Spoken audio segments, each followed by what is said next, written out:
was about the voice in my head. Do you have a voice in your head? Some people don't. Some people do. For those of you who do have a voice in your head, sometimes we call it the inner critic. What does your inner critic say?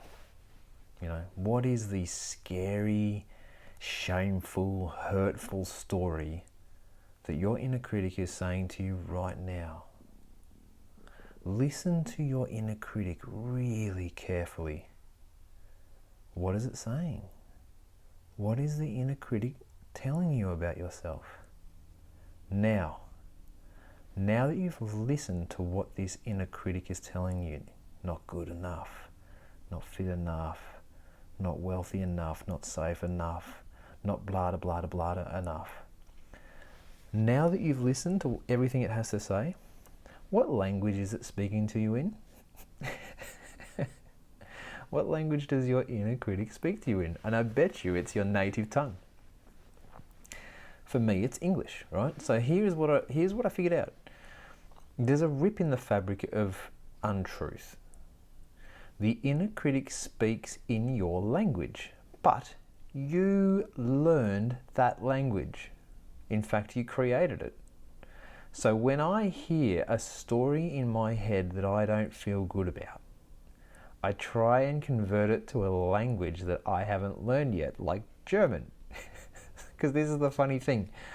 Without its creation to attack with, right? So in this case, we're talking English words. So without the creation of English words for the inner critic to attack with, the inner critic is meaningless.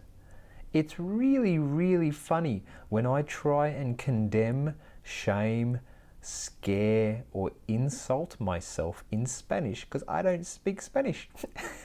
I kind of know what it sounds like, but I can't do it, right? I can't insult myself in a language that I don't speak. So, thus the lesson follows. Remember that you created your language. You learned it, just like all the stories and conditions you have placed upon yourself and your pure, loving, miraculous state. Language is an ugly filter sometimes. It's a dodgy pair of glasses that don't allow you to see cleanly.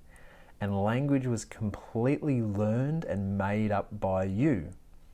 So when the voice in your head fires up, when the inner critic is going in a language that you learnt and created, just go and learn and create something new about yourself instead, right?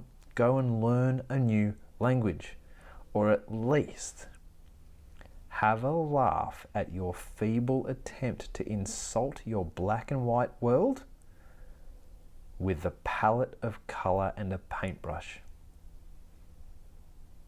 If that doesn't make sense, it's because I'm not speaking your language, but it makes sense to me.